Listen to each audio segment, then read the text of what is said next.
안녕하세요. 분당서울대병원 이은지 교수입니다.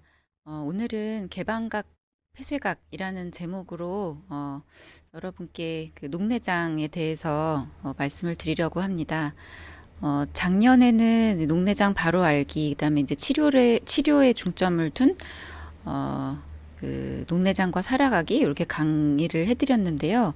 또 한 가지 이제 환자분들이 굉장히 많이 궁금해하시는 게 개방각이냐 녹내장이냐를 굉장히 많이 궁금해들 하시거든요. 그래서 여기에 대한 궁금증을 오늘 풀어보도록 하겠습니다. 먼저 녹내장은 시신경이 버티기 어려운 정도의 안압이 있고 그 안압에 의해서 눈 속의 시신경이 점차 손상되어서 시야가 점점 좁아지는 병이다. 이렇게 정의가 됩니다. 이게 안구의 단면인데요. 여기 보시면 여기 뒤쪽에 있는 게 시신경 유두이고 이 앞에 이제 그 각막과 수정체를 통해서 들어온 빛이 망막에서 모이고 이제 시신경 유두에 집중이 되어서 이 뒤쪽의 시신경을 통해서 뇌로 전달이 됩니다. 그런데 눈 안쪽에 안압이 올라가게 되면 우리 눈에서 가장 취약한 곳이 이 시신경 유두기 때문에 여기가 가장 스트레스를 많이 받게 되고 그래서 신경이 손상되고 이제 시야가 점점 좁아지게 되는 게 녹내장이라는 병입니다. 근데 그렇다면은 백내장은 무엇이냐? 백내장은 요 앞에 수정체라는 렌즈라고 불리기도 하는 이 빛을 굴절을 담당하는 조직이 있는데 이제 여기가 나이가 들면서 또는 뭐 외상에 의해서 여러 가지 원인에 의해서 혼탁이 일어나는 것이 이제 백내장이라는 질환이고 녹내장과는 완전히 다른 별개의 질환이라고 할 수 있겠습니다. 이 백내장이 온 눈인데요. 이 동공 안쪽에 이 뒤에 보이는 여기 이제 수정체인데 일반적으로 우리가 애기 동자 안은 까맣게 보이는 게 정상인데 백내장이 아주 심해지면은 이렇게 하얗게 보이고 이제 백내장 수술을 하게 되면은 다시 이렇게 투명한 인공수정체가 들어가서 안쪽에 어둠 상자가 여기 통해서 보이는 그런 모습이 되겠습니다. 녹내장 때 우리가 시신경 유두를 관찰을 하게 되면, 이 원래 정상적인 시신경은 이제 요런 형태를 띠고 있습니다. 보시면은 여기 테두리가 약간 도너스 모양처럼 있는데, 건강하고 두꺼운 통통한 도너스 모양의 테두리가 있고, 이 가운데에 이렇게 노란 것을 이제 빈 자리라고 보시면 됩니다. 이쪽을 통해서 우리가 시신경 유두 섬유 다발을 지지하는 그 조직인 사상판 조직이 이 뒤쪽에 있게 되고요. 그런데 녹내장이 생기면은 이 통통했던 시신경 유두 테두리가 얇아집니다. 초기 녹내장 때는 이렇게 한 군데에 국소적으로 이렇게 패임처럼 보이는 이런 변화가 나타나다가 중기가 되면은 조금 더 패이게 되고 말기가 되면은 완전히 테두리가 없어지는 이런 소견이 보이게 됩니다. 우리가 외래에서 시행하는 시야 검사 결과인데요. 정상일 때는 여기 생리적인 암점이 있고 나머지 부분에서는 암점이 없습니다. 그런데 초기 녹내장 때는 그 손상된 부분에 상응하는 시야 결손이 나타납니다. 되게 우리가 아래쪽 신경이 손상되면은 위쪽 시야가 손상이 되게 돼 있거든요. 그래서 이 환자는 아래쪽 신경이 손상이 되었고 위쪽에 이렇게 시야 결손이 있습니다.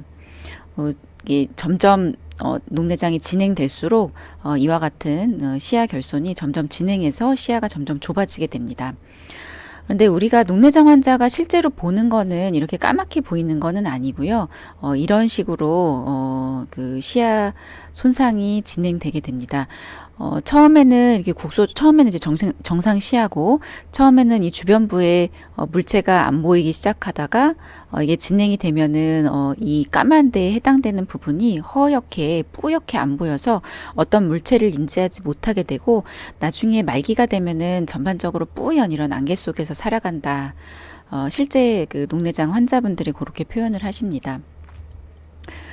녹내장의 종류는 굉장히 여러 가지가 있는데 이거를 다 아실 필요는 없을 것 같고요. 가장 대표적으로 우리가 나누는 것이 1차냐 2차냐, 급성이냐 만성이냐, 개방각이냐 폐쇄각이냐 이렇게 세 가지로 나눌 수가 있겠는데, 여기서 오늘은 개방각, 폐쇄각에 대해서 좀 더 자세하게 말씀을 드릴 거고요. 이 두 단어의 공통점과 차이점을 보시면은, 공통점은 당연히 개방, 폐쇄가 되겠죠. 근데 여기서 말하는 이 각이 공통점입니다. 여기서 말하는 각이 도대체 뭘까요? 예측하셨다시피 우리가 말하는 그 앵글, 각도입니다. 그 눈에서 각은 어디에 있느냐 하면은 이 안구의 앞쪽에 있습니다. 이제 이렇게 확대해서 보시면은 이 홍채와 각막이 이루는 요 사이의 각을 전방각이라고 얘기를 합니다. 이 전방각의 구조를 좀 더 자세히 보시면은, 이 전방각에서는 방수가 만들어지고 흡수되고 이런 일을 주로 하게 됩니다. 그래서 보시면 이 수정체가 있고, 수정체를 매달고 있는 끈이 있는데, 이제 여기 끈이 매달려 있는 요 조직이 선모체라고 하는 조직입니다. 안구에는 이제 그 끊임없이 흐르는 방수라는 이게 그 우리가 몸에 혈액이 흐르듯이 눈에서도 이 투명한 액체인 방수가 흐르는데요. 이 방수는 여기 선모체에서 만들어져서 이렇게 수정체와 홍채 사이를 지나서 동공 앞쪽으로 나오고, 한번 전방이라는 이 공간을 순환한 다음에 전방각에 있는 이쪽에 방수 유출로로 유출이 되게 됩니다. 그래서 이쪽 뒤쪽에서는 방수가 생산이 되고, 이 앞쪽에서는 방수가 계속 유출이 돼야 되는데, 이런 그 순환 과정에 문제가 생기게 되면, 이 각에 문제가 생기게 되면 이 안쪽에 그 물이 꽉 차는데 빠져나가지가 못하는 그런 상황이 생기게 되고요. 그래서 방수의 유출이 안 되게 되고, 이에 따라서 안쪽 물이 꽉 차면서 안압이 올라가게 됩니다. 이렇게 방수의 생산과 유출이 원활하게 될 때의 정상 안압은 대개 9에서 21mmM이고, 이것보다 안압이 높으면 고안압이다라고 우리가 얘기를 하고 있습니다. 그러면은 열린 전방각과 닫힌 전방각이 무엇이냐? 열린 전방각이 개방각이고 닫힌 전방각이 폐쇄각이 되겠는데, 실제로 이 열린 전방각은 우리가 실제 보는 정상 전방각과 큰 차이가 없어 보입니다. 그런데 이제 닫힌 전방각을 보시면은 여기 홍채랑 각막이 닿아 있고, 여기 닿아 있기 때문에 원활하게 물이 이쪽으로 못 빠져나갈 거라는 거를 상상을 할 수가 있습니다. 그래서 이게 해부학적으로 열려 있느냐 닫혀 있느냐에 의해서 개방각 녹내장이다, 폐쇄각 녹내장이다라고 분류를 하고요. 개방각 녹내장에서 안압이 오르는 이유는 방수 유출로에 우리가 눈으로 보이지는 않지만 어떤 조직의 저항이 증가하기 때문에 뭐 만들어지는 거 다 순환까지 되는데 이제 이쪽으로 빠져나가지 못하는 경우가 되겠고, 폐쇄각 녹내장은 해부학적으로 닫혔기 때문에 이제 여기로 물이 통과가 안 돼서 안압이 오르게 됩니다. 네, 안압 상승이 이제 특징적으로 개방각에서는 되게 서서히 안압이 오르는 경우가 많고, 그래서 너무 서서히 이게 시작이 되기 때문에 초기에는 증상이 없다가 점차 시야가 소실되고 시신경이 망가져서 더 비가역적인 시야 소실을 일으키는 그런 것이 아주 흔한 개방각 녹내장의 경과가 되겠고요. 폐쇄각은 대개는 이 해부학적으로 폐쇄되는 게 급격히 일어나는 경우가 서서히 일어나는 경우보다 더 많습니다. 그래서 이게 해부학적으로 폐쇄되자마자 뚜렷하게 증상이 갑자기 생기고요. 대신에 갑자기 생긴 만큼 또 갑자기 증상이 소실이 됩니다. 그렇지만은 이 상태가 지속되게 되면은 그 안압이 계속 높은 상태가 되면서 시신경이 개방각에서처럼 손상이 되고, 치료가 늦게 되면 영구적으로 후유증이 남게 됩니다. 우리가 정상적인 방수의 흐름은 이렇게 선모체에서 만들어진 방수가 동공을 앞쪽으로 나와서 전방으로 나오고, 이쪽 아까 말씀드렸던 전방각 방수 유출로로 배출이 되는 것이 정상적인 방수의 흐름이 되는데, 개방각일 때는 앞서 말씀드린 것과 같이 여기 빠져나가는 조직에 저항이 생겨서 방수의 유출이 원활하게 되지 않는 것이고요. 폐쇄각은 이게 우리가 어두운 데 들어가거나 뭔가 집중해서 보게 되면은 이와 같이 그 홍채가 이렇게 산동이 되거든요. 그 산동이 되면은 홍채가 이와 같은 불룩한 형태로 변하게 됩니다. 그래서 이렇게 그 수정체와 홍채의 끝에 동공이 맞닿게 되는데, 이런 경우에 여기가 이제 좀 좁아지게 되겠죠. 그래서 방수가, 생성된 방수가 제대로 나가지 못하고 이 안쪽에 쌓이게 됩니다. 이렇게 쌓이게 되면서 더 이 홍채가 불룩해지면은 이 전방각이 닫히게 됩니다. 그래서 각막과 홍채가 더 닫게 되는 거죠. 그래서 여기로 겨우겨우 빠져나갔던 방수도 이 전방각 쪽으로 빠져나갈 수가 없게 됩니다. 이러한 단계가 되면은 증상이 급격하게 나타나게 됩니다. 또 폐쇄각 녹내장 중에서 또 한 가지 기전은 나이가 들면은 이 선모체 소대라는 이 선모체에서 수정체를 매달고 있는 끈이 약해지고, 또 외상에 의해서도 약해질 수가 있고, 또 여기 이제 수정체가 백내장이 생기게 되면서 팽대 백내장이 되면 수정체가 뚱뚱해지기 때문에 수정체 자체가 이 홍채를 앞쪽으로 밀고 나오게 될 수가 있습니다. 거기다가 이 선모체 소대까지 약해지면 더 앞으로 나오기가 쉽게 되겠죠. 그래서 이와 같은 방수 흐름에 장애가 발생하게 됩니다. 이런 그 백내장 또한 폐쇄각 녹내장을 발생시킬 수가 있습니다. 그래서 이 왼쪽에 보는 게 정상적인 방수의 흐름, 오른쪽에 보시는 게 이제 폐쇄각 녹내장 때의 방수의 흐름이 되겠습니다. 아까 대부분 급성으로 증상이 생긴다고 말씀을 드렸는데, 대개는 이제 충혈, 안통, 시력 저하, 그리고 두통, 오심, 구토 이런 것들이 한꺼번에 나타납니다. 그래서 이거는 이제 놓칠 수가 없는 증상들이고요. 그런데 문제는 이제 두통이랑 오심이나 구토 이런 것들이 너무 심하게 되면 눈이 안 보이는 거를 환자분들이 인지를 못하고 이게 너무 괴롭기 때문에 응급실에 가서 뭐 소화제만 처방받아서 온다든가, 뭐 두통 때문에 머리 MRI만 찍어보고 온다든가, 뭐 이렇게 되는 경우가 있습니다. 그렇지만은 이런 한꺼번에 이 충혈하고 안통, 시력 저하 이런 것들이 한꺼번에 나타나기 때문에 이런 모든 증상들이 같이 나타나면은 반드시 안과 진료를 함께 보는 거를 고려를 해봐야 되겠습니다. 급성 녹내장 환자의 이 그 사진인데요. 이게 보시면은 각막이 좀 부어 있는 모습이고 동공이 이렇게 커져 있습니다. 그리고 충혈이 되어 있고요.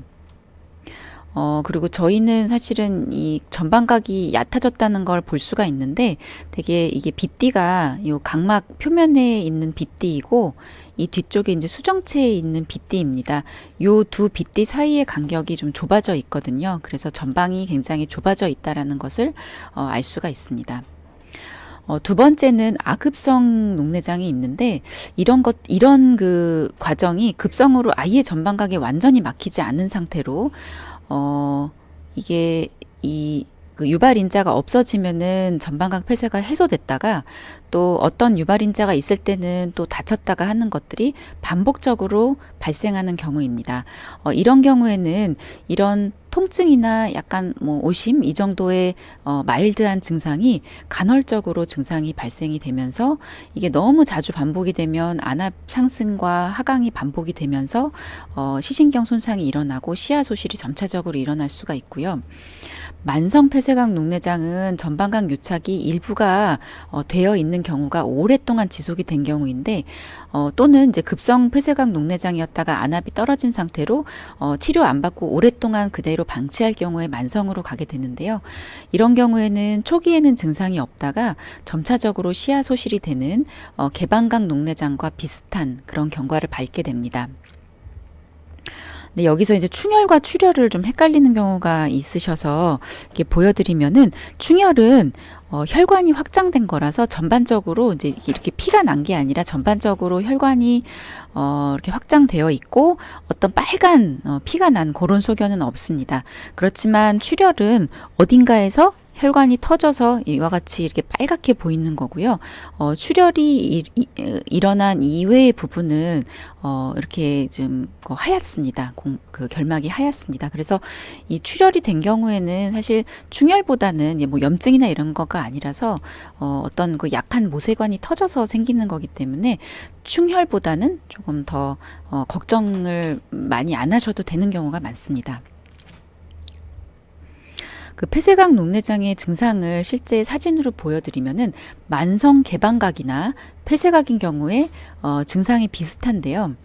이와 같이 시야가 점점 좁아지는 그런 모습이 현상이 나타납니다. 그런데 급성 폐쇄각 녹내장 때는 이렇게 잘 보이던 시야가 이와 같이 갑자기 안 보이게 됩니다. 이유는 안압이 오르기도 했지만 안압이 급격하게 오르면서 각막이 붓기 때문에 전반적으로 이렇게 뿌옇게 안 보이게 되는 것이고, 여기다가 아까 말씀드렸던 뭐 구토나 두통이 같이 일어나면서 밤에 보시면은 이런 이제 그 불빛 주변에 이런 달물이 지는 그런 현상이 같이 보이게 됩니다. 그래서 이런 모든 현상이 같이 나타나는 경우에는 이제 급성 폐쇄각을 의심을 해볼 수가 있고요. 앞서 말씀드린 바와 같이 이런 그 두통이나 구토와 같은 이 전신적인 증상 때문에 이런 시력 저하를 놓치는 경우도 있습니다. 이 유발 인자는 무엇이냐? 동공폐쇄, 이것이 가장 흔합니다. 아까 보여드렸던 이 그림과 같은 이런 현상을 동공폐쇄라고 하는데, 어둑어둑한 환경에서, 아주 깜깜한 환경에서는 이게 이제 홍채가 완전히 동공이 커지기 때문에 이런 증상이 비교적 드물고, 약간 어둑어둑한 환경, 되게 이제 밤에 주무실 때 독서등만 이렇게 켜놓고 독서하시는 이런 요새는 또 이제 핸드폰을 많이 보시죠. 근데 핸드폰 불빛만으로 의존해서 핸드폰을 보시는 이제 이런 환경을 상상하시면 될 것 같은데요. 이런 환경에서 고개를 숙인 자세로 일을 하시거나 아니면은 이제 근거리 작업, 뭔가 이제 집중해서 보시게 될 때 이러한 일들이 아주 흔하게 발생할 수가 있습니다. 되게 이런 경우는 동양인에서 더 많이 발생을 하게 되고, 또 이제 나이가 많이 들수록 또 근시보다는 원시에서 발생을 하게 되는데, 그런 분들이 이런 그 폐쇄각이 될 그런 위험 인자를 많이 갖고 있기 때문입니다. 이제 구조적인 모습이 동공폐쇄가 잘 일어나는 그런 환자들이 있거든요. 그래서 그런 환자들은 이런 환경에서 작업을 할 때 특히 유의해야 합니다. 어떤 위험 인자를 갖고 있는지는 실제 검사를 해봐야 확인이 가능합니다. 그 두 번째로 말씀드린 게 이제 수정체.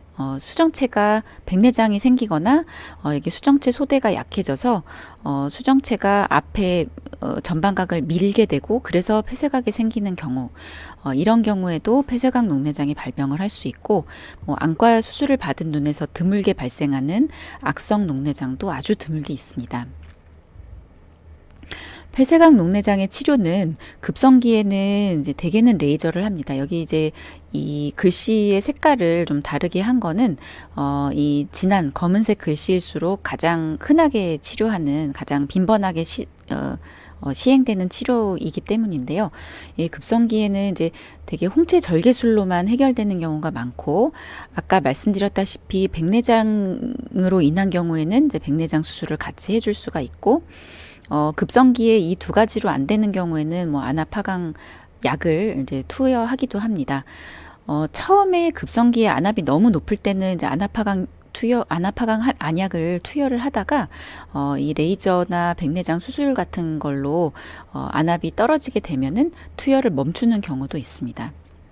그렇지만 만성기가 되면 대개는 그 계속적으로 안압하강 안약을 투여해야 되는 경우가 많고, 이때 약물 치료로만으로 해결이 안 되는 경우에는 녹내장 수술을 하고 또 때로는 백내장 수술을 같이 하기도 합니다.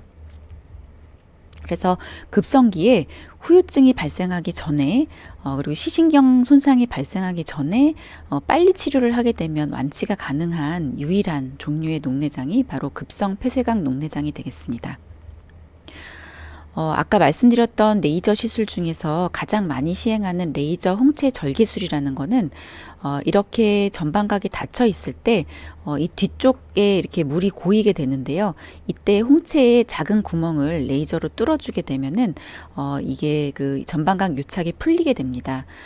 그래서 이런 경우이면 굉장히 이제 후유증이 생기기 전에 치료를 받게 되고 안압도 떨어지고 아주 해피한 경우가 되겠고요. 그런데 이렇게 조금 더 오래되게 되거나 아니면 어떤 경우에는 이 레이저 홍채 절개술을 하기가 어려운 경우가 있습니다.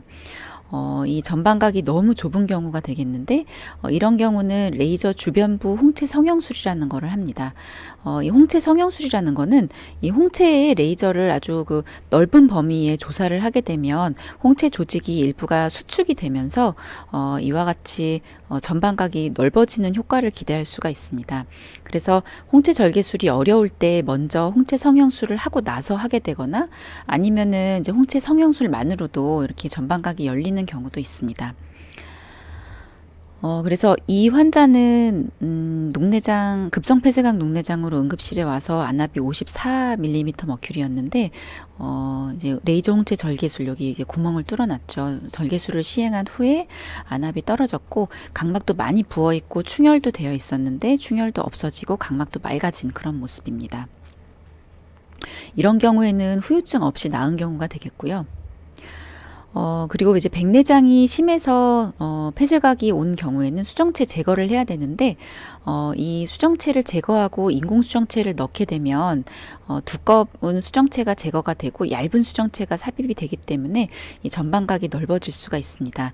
이것도 만성으로 여기가 다치기 전에 시술을 해주면 좋은 예후를 기대할 수가 있습니다. 백내장 수술하기 전에 이렇게 단면을 이미지를 찍어서 본 모습인데요. 수술을 하고 나서 이제 찍은 모습입니다. 보시는 전방각이 수술 전에 붙어 있었다가 수술 후에 이렇게 열려 있는 모습을 보실 수가 있습니다.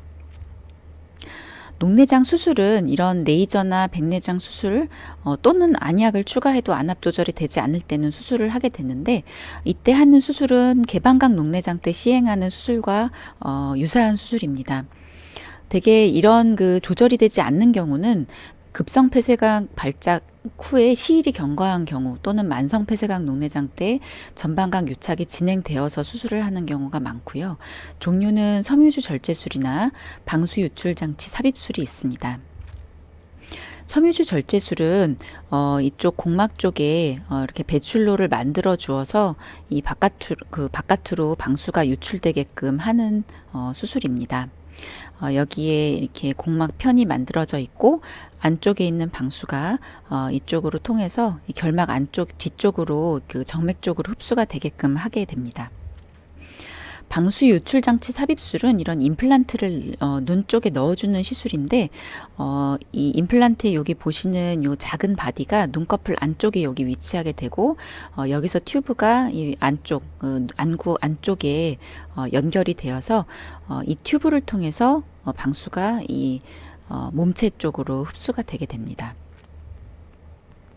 이 폐쇄각 녹내장의 예후는 급성 폐쇄각이 빨리 치료를 해서 빨리 해소가 되면 이와 같은 정상 시력을 회복할 수가 있습니다.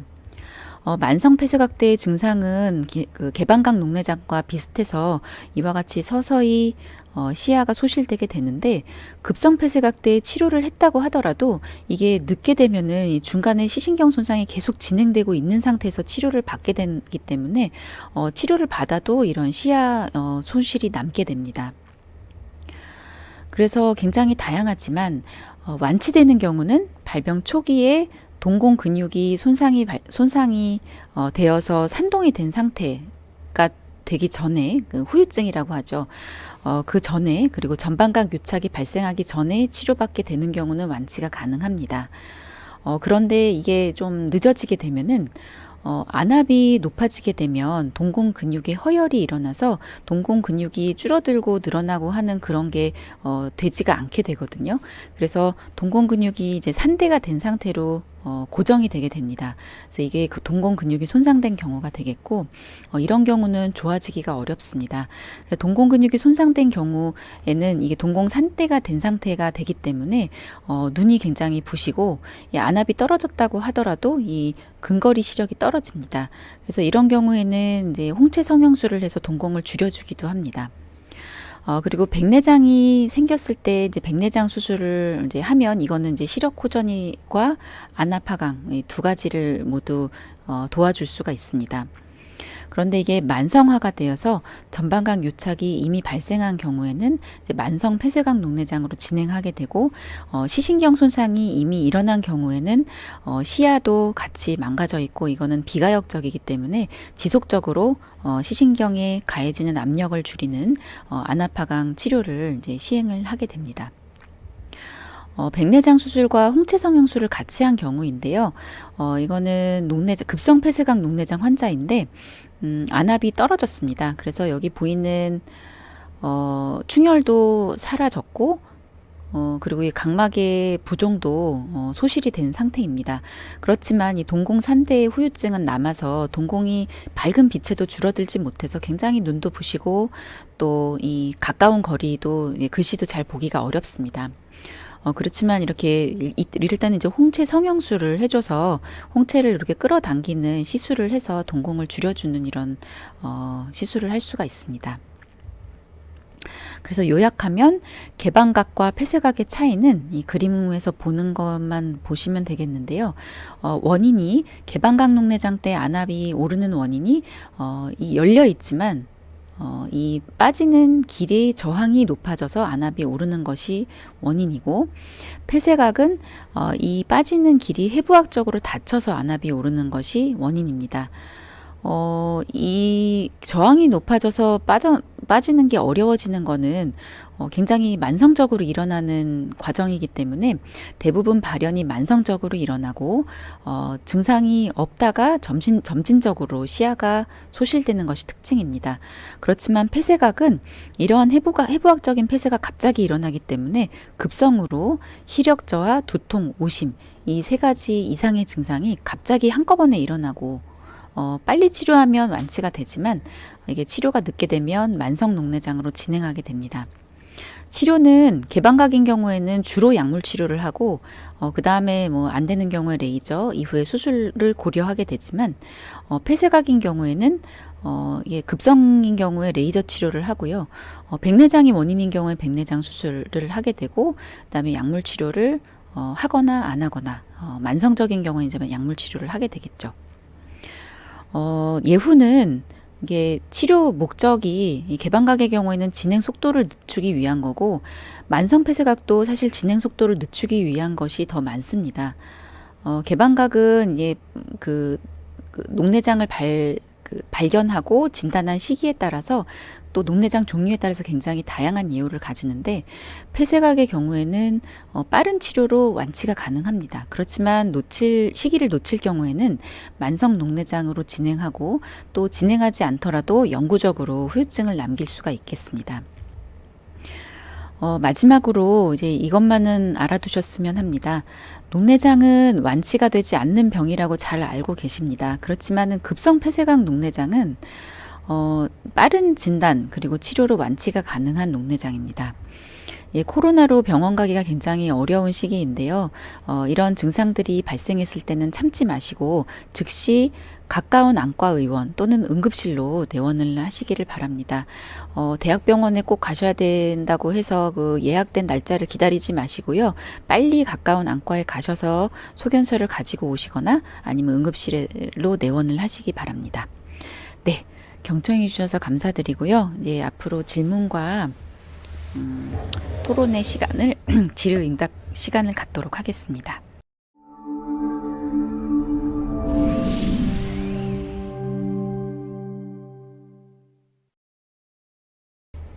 네, 건강검진 때 녹내장 의심 증상이라 해서 5월에 녹내장 검사를 예약해 두셨다고 합니다. 검사 전까지 녹내장에 좋은 영양제를 복용하면 증세가 좀 호전이 될까요? 하셨는데요. 사실 녹내장 때에 복용하는 약들은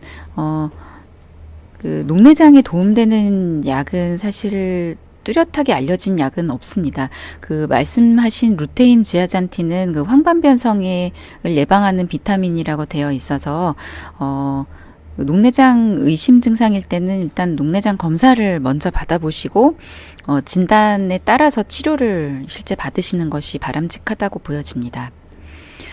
그 다음에 두 번째로 강의 내용과는 좀 무관한데 어젯밤에 잘라탄을 깜빡하고 안 넣었는데 아침에 넣어야 되느냐고 물어보셨는데요. 이거는 이제 선생님들마다 좀 의견이 다르기는 한데 잊어버리셨던 경우에는 사실 안압이 낮은 녹내장의 경우에는 사실 한번 빠졌다고 하더라도 미치는 영향이 크지 않을 수도 있지만 안압이 높은 타입의 녹내장은 한 번 안 넣어도 안압이 굉장히 많이 오를 수가 있고 이때에 오른 안압이 시신경에 미치는 영향이 상당할 수 있기 때문에 아침에도 넣으시는 게 좋겠습니다.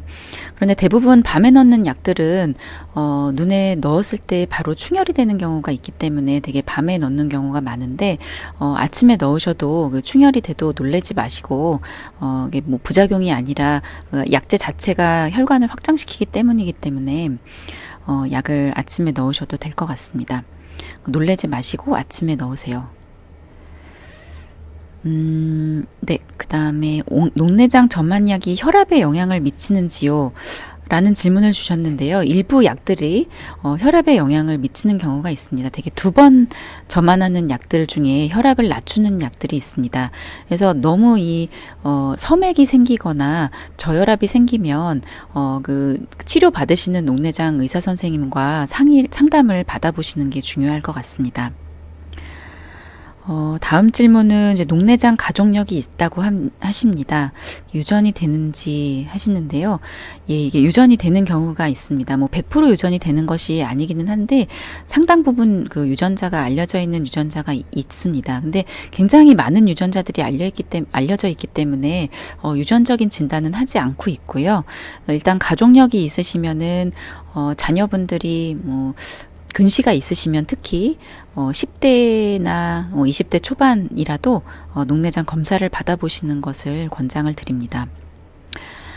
그 다음 질문은 만성 녹내장을 받으면 완치는 없는 거죠? 라고 하셨습니다. 네, 좀 안타깝게도 만성 녹내장인 경우에는 완치 방법이 없습니다. 그렇지만은 꾸준히 치료를 해서 이제 진행을 늦추거나 막을 수가 있고요. 그래서 뭐 초기에 진단만 잘 되게 되면 실명하는 병은 아니라고 보여집니다. 그 다음 질문은 방수 생성 자체를 억제하는 수술이 있다고 들었는데 이 수술의 효과나 지속 기간, 부작용이 궁금합니다. 라고 하셨는데 아마 그 레이저를 얘기를 하시는 것 같은데요. 생성 자체가 완전히 억제되는 것은 아니고 방수 생성하는 그 조직을 인위적으로 그 레이저 응고술로 파괴를 하는 그런 시술을 말씀하시는 것 같습니다. 이거는 뭐 효과는 굉장히 좋다고 해요. 사실 저는 시행해 본 적이 없기 때문에 제 경험을 말씀드릴 수는 없을 것 같고 효과는 일단 그 방수 유출을 도와주는 기존의 수술 방법으로 방법들이 다 실패를 해서 다른 시술이 어려울 때 효과가 있을 것 같고 또 여러 가지 이유로 그런 수술들이 어려운 그런 경우가 있습니다. 그런 경우에는 이 수술이 굉장히 도움이 될 것 같고요. 지속 기간도 상당히 좋다고 들었습니다. 그렇지만 이제 부작용은 이 방수를 만드는 조직 자체를 파괴시키는 거기 때문에 저한압이 되는 경우가 있습니다. 그 저한압이 되면 이 눈의 기능 자체가 없어지기 때문에 눈 자체가 이제 안구가 위축이 올 수가 있습니다. 그런 부작용이 있지만 적절한 상담을 통해서 충분히 받으실 수 있는 시술이라고 생각을 하고 있습니다. 다음 질문은 치료는 안약으로 안압하는 것밖에 없는 건가요? 라고 하셨는데요. 치료 방법은 사실은 이 녹내장의 원인이 안압 상승, 그 다음에 혈액순환 장애, 그리고 어떤 다른 시신경의 어떤 다른 문제, 뭐 이렇게 3가지로 크게 나눠서 보게 되는데 이 중에서 안압을 떨어뜨리는 것이 가장 확실한 치료이기 때문에 안압 하강 치료를 하는 거고요. 이 안압을 하강하는 방법에는 약물 치료 말고도 수술도 있습니다. 그리고 혈액순환을 도와주는 그런 약제들도 있습니다. 물론 이것들의 효과가 아직 입증이 되어 있지 않기 때문에 보조적인 치료밖에는 될 수가 없겠습니다. 다음 질문은 이제 녹내장 진단 후 3년의 시간이 흘렀는데 최근 1년 동안에 조금씩 나빠지고 있다고 합니다. 수술을 걱정하시는 이유는 무엇일까요? 수술을 걱정하는 거는 사실 수술의 효과는 굉장히 좋거든요. 근데 이제 수술을 딱 진단했을 때 바로 하지 않는 이유는 일단 수술할 수 있는 눈 공간이 한정이 되어 있습니다. 그래서 수술을 무한정 뭐 4-5번 하고 막 10번, 11번 이렇게 반복해서 할 수 있는 게 아니기 때문에 평생 받을 수 있는 수술의 횟수가 한정이 되어 있습니다. 그리고 또 한 가지는 녹내장이 아주 심하신 말기 녹내장 환자에서는 시야가 아주 조금 남았을 때 수술을 하게 되면 안압이 급격하게 떨어지면서 남아있는 시야가 없어지는 경우가 있습니다. 그래서 너무 말기 녹내장 때는 수술을 조금 신중하게 생각을 하셔야 될 것 같습니다. 그리고 그 다음 같은 분께서 수술 성공이 좋지 않은 경우가 많은가요? 뭐 질문을 하셨는데요. 성공률은 사실 뭐 50에서 70, 뭐 높게는 80%라고 합니다. 되게 백내장 수술의 성공률이 되게 99% 이상인 거에 비해서는 비교적 성공률이 낮은 편인데 이게 이제 이유가 처음에는 안압이 잘 떨어집니다. 그렇지만은 그 방수를 유출하는 그 통로가 시간이 지나면서 막히는 경우가 굉장히 많기 때문에 우리가 이제 통로를 만들어 놓으면 조직은 계속 회복하려는 성질을 갖고 있기 때문에 흉터 조직이 그 통로를 자꾸 막게 됩니다. 그래서 성공률이 이제 다른 수술보다는 좀 떨어진다고 합니다. 그리고 그 다음으로 녹내장에 어떤 점안약의 손저림도 오는지라고 하셨는데요. 점안약에서 손저림이 오는 경우는 거의 드물고 먹는 약이 안압을 급격하게 떨어뜨리면서 손저림이 오는 경우는 있습니다. 다음 질문은 이제 개방각이고 정상 안압인데요. 안압 저하 약 말고는 지연 치료 방법이 없는지요? 라고 질문을 주셨는데 앞서 말씀드렸다시피 정상 안압이라고 하더라도 시신경에 가해지는 스트레스를 줄이는 그 안압 하강 치료를 받게 되면 시신경이 손상되는 게 속도가 확실하게 줍니다. 그래서 정상안압 녹내장이라고 하더라도 혈액순환 치료나 다른 뭐 그 한방에서 치료를 받으시는 분들도 계시더라고요. 그런 것보다는 안압하강 치료를 받으시는 게 그리고 안압하강 약제로 조절이 되지 않는 경우에 계속 진행이 되는 경우에 안압이 낮은 경우에도 안압하강 수술을 통해서 안압을 더 낮추게 되면 진행 속도가 현저하게 줄어듭니다. 그래서 지금까지 알려진 그 치료 중에 가장 확실한 치료는 정상안압 녹내장이라고 하더라도 안압하강 치료다라고 알고 계시면 될 것 같습니다.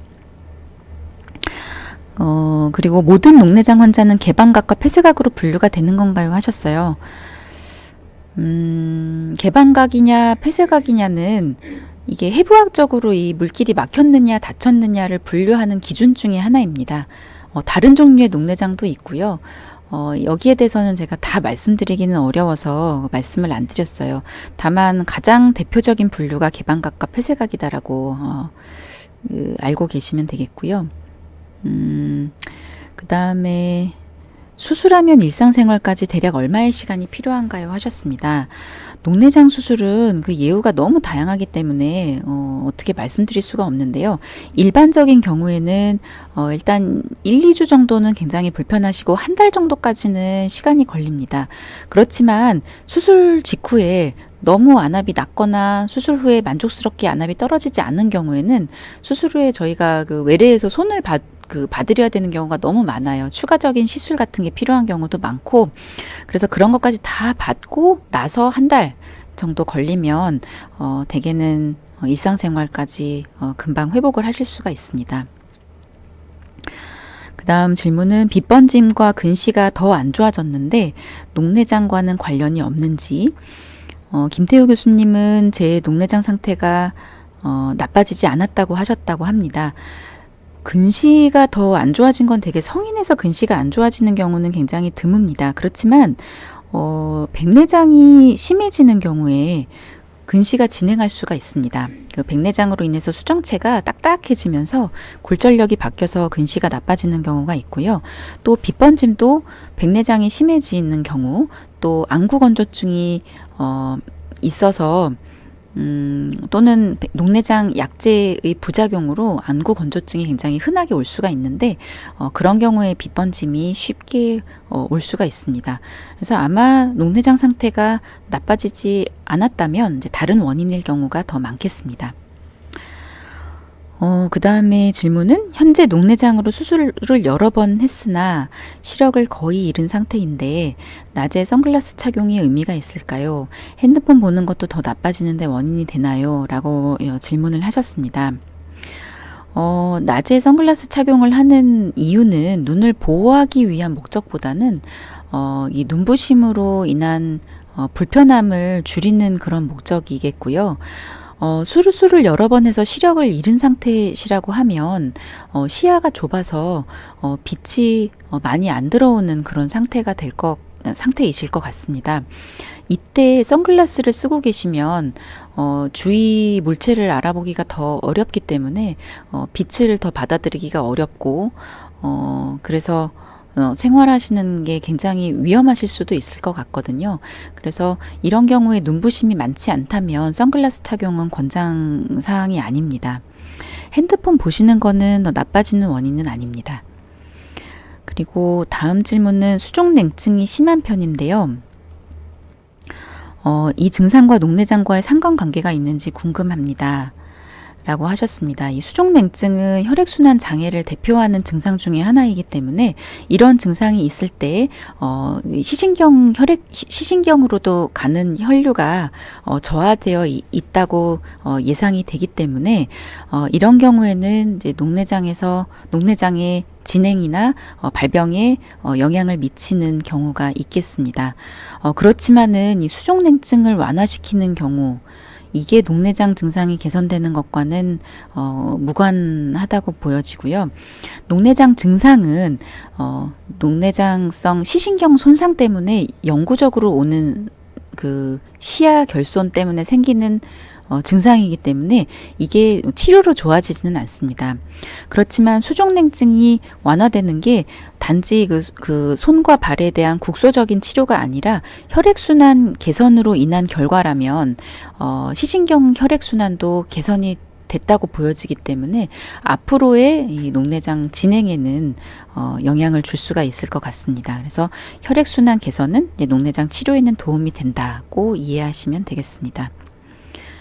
다음 질문은 이제 녹내장 환자는 백내장 수술이 녹내장 없는 백내장 환자보다 어렵다고 합니다. 그 이유가 궁금합니다.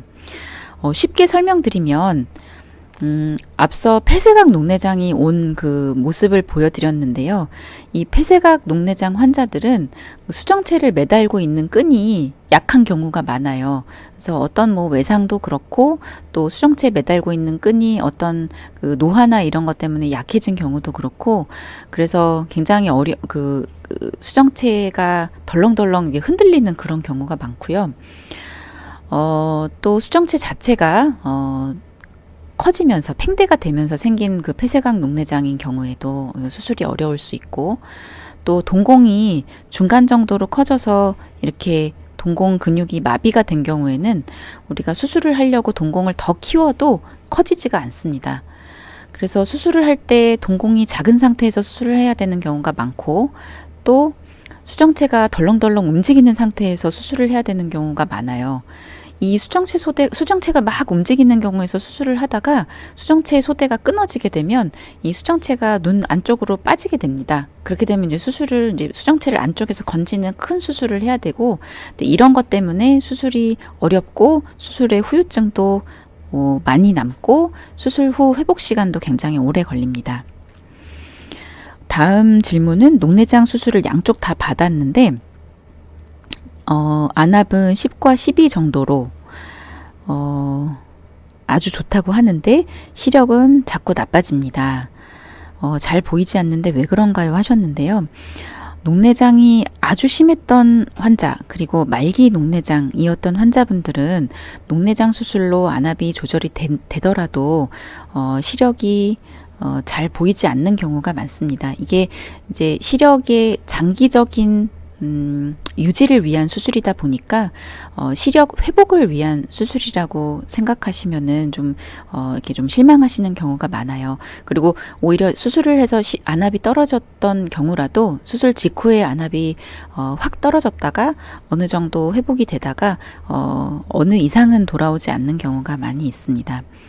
근데 만약에 그런 경우가 아니라면 백내장이 진행해서 그런 경우도 있을 수 있거든요. 그래서 어떤 경우인지를 잘 이제 살펴보고 적절한 치료가 가능하면 치료를 받으시면 될 것 같습니다.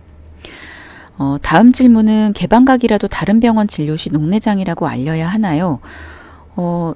일단은 알리시는 게 좋겠습니다. 왜냐하면 이 다른 병원은 이제 다른 과를 말씀하시는 것 같은데, 다른 과 약제들 중에서 폐쇄각 녹내장을 일으키는 약제도 있지만 스테로이드제 같은 경우는 개방각이라도 안압을 높이는 그런 경우가 있기 때문에 이런 녹내장을 갖고 계시는 사실에 대해서는 꼭 말씀을 하셔야 될 것 같습니다. 그 다음에 베개의 각도를 높이면 좋다고 들었는데 그게 안압에 영향을 미치는지, 수면 시간과도 녹내장 안압을 높이는데 영향을 주는지. 수면 시간은 안압과는 관련이 없고요. 베개의 각도를 높이면 좋다는 것은 맞습니다. 이유는 심장보다 머리가 위쪽으로 위치하게 되면 안압이 떨어지기 때문인데요. 그렇지만은 베개의 각도를 높일 때 이 목 뒤에다가 베개를 놓고 주무시는 것은 이제 추천하지는 않는데, 그거는 이 목정맥을 눌러서 안구의 혈액순환을 방해할 수 있기 때문입니다. 그 다음 질문은 최근 항외과 진료받고 약 처방도 받았는데 녹내장에 안 좋은 약이 있다면서 매번 다른 증상 진료 시마다 녹내장을 꼭 알려야 한다고 했는데 그런가요? 하고 질문을 주셨습니다. 어떤 약인지는 모르겠는데요. 물론 분명히 있습니다. 가장 흔한 거는 정신과 복용 약제, 그 다음에 스테로이드 약제. 스테로이드 약제는 되게 류마티스 내과나 피부과 뭐 이런 데서 처방을 많이 받으실 것 같고요. 그리고 또 다이어트 약제 중에도 그런 게 있습니다. 그래서 이런 약제들이 안 좋은 영향, 특히 이제 안압을 높이는 게 되겠죠. 안압을 높일 수가 있기 때문에 녹내장을 알리시는 것이 좋겠습니다. 그 다음에 방수유출 억제 수술은 방수 생성 조직을 완전히 파괴하는 것이 아니고 일부 파괴하는 것이 맞는지요? 그 수술의 이름이 궁금합니다라고 하셨는데요. 이거는 이제 우리가 완전히 파괴하는 것이 아니고 일부 파괴하는 것이 맞고요. 마이크로펄스 사이클로포토 코아귤레이션이라고 하는 수술입니다. 혹시 궁금하시면 저한테 메일 주시면 제가 정확한 그 명칭을 적어서 보내드리도록 하겠습니다. 그리고 다음 질문은 안압이 높아서 물이 차서 루테인 약을 먹었더니 물이 많이 줄었다고 했는데 물이 차면 수술을 해야 하나요? 라고 하셨습니다. 루테인인 것 같은데요. 그 루테인은 물을 줄이는 약은 아니고요. 그 황반변성의 그 망막의 비타민 성분이고 황반변성을 예방하는 약입니다. 물이 많이 차면 수술을 해야 되나고 물어보셨는데 아마 그 물과 이 물은 좀 다른 것 같고요. 그 물이 찼다는 그거는 황반변성 때 차는 물은 망막 아래쪽에 차는 물이라서 안압과는 무관합니다. 그리고 안압이 높았는데 안압이 떨어졌다면은 이제 굳이 수술은 필요 없을 거라고 생각이 됩니다. 다음 질문은 녹내장을 조기 발견하기 위해서 정기 검진을 하는 게 좋을까요? 그렇다면 기간은 어느 정도로 하는 게 좋을까요? 하셨는데요.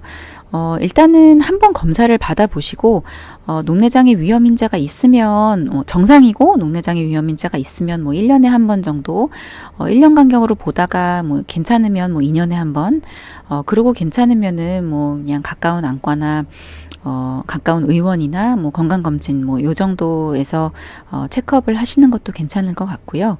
고혈압과 녹내장도 관련이 있는데요. 이거는 저혈압인 경우보다는 고혈압이 낫다고 되어 있는데 조절되지 않는 악성 고혈압은 녹내장과 관련이 있습니다. 다음 질문으로 비염으로 지르텍을 복용 중인데 녹내장에 영향을 줄 수 있나요? 라는 질문입니다. 영향을 줄 수가 있습니다. 그렇지만은 이거는 그 폐쇄각 녹내장의 위험 인자를 갖고 계시는 경우에 영향을 줄 수가 있습니다. 그래서 이런 그 소인이 있는지는 대개 여성, 마른 여성, 키가 작고 안구가 작은 그런 분들, 그리고 원시 이런 경우에 많기는 하지만 실제 이런 위험 인자를 다 가지고 있는지는 검사를 해봐야 되거든요. 이거는 안과 검사를 받아보시고 질문을 하시면 될 것 같습니다. 네, 그 정신과 진료는 꼭 알려야 한다는 말씀이시네요. 라고 하셨는데 맞습니다. 정신과 선생님께 꼭 말씀을 하셔야 되겠습니다. 다음 질문으로 평상시에 녹내장을 예방하는 가장 좋은 방법은 뭐 조기 검진뿐입니다. 그리고 아까 말씀드렸던 그 어두운 환경에서 이렇게 스마트폰 불빛만으로 가까운 거리에 독서를 하시는 거는 안 하시는 게 좋겠고요. 이게 마지막 질문이 되겠습니다. 3, 4년 전부터 매년 정기검사를 받고 있습니다. 작년에 백내장이 시작되었다고 하셨는데 시력이 많이 나빠진 것 같습니다. 7월 예약되었는데 그때 뵙더라도 괜찮은지요? 라고 하셨습니다. 일단 증상이 굉장히 나쁘시면은 가장 좋은 거는 의원에 방문하셔서 시력 검사를 하고 실제 시력이 나빠진 건지 안압이 높은지를 보시는 게 가장 좋은 방법인 것 같습니다. 네, 죄송합니다. 이게 시간이 다 돼서 네, 맞춰야 되겠죠? 여기까지만 할까요? 한 두 개만 더 할까요? 개방각 녹내장인데 눈꺼풀이 근지러워서 안연고를 쓰는데 빈도가 한 달에 15일 이상은 바르는 것 같습니다. 안압이 나빠지는데 영향을 주는 걸까요? 어떤 연고인지가 중요하고 스테로이드 연고는 안압을 높일 수가 있습니다. 근데 연고 중에서 안압이 안 올라가는 연고도 있거든요. 그런 연고로 바꿔도 안 되면 이 약제를 끊어야 될 것 같은데 수술을 해서 끊을 수도 있을 것 같아요. 그래서 한번 주치의 선생님과 상담을 받아보시면 좋겠고, 마지막으로 우하는 녹내장이 있고 좌하는 정상인데 통계적으로 양안 모두 동시에 발생하는 빈도가 많습니다. 그래서 항상 양쪽 눈을 같이 검진을 하는 것이 중요하겠습니다. 네, 감사합니다.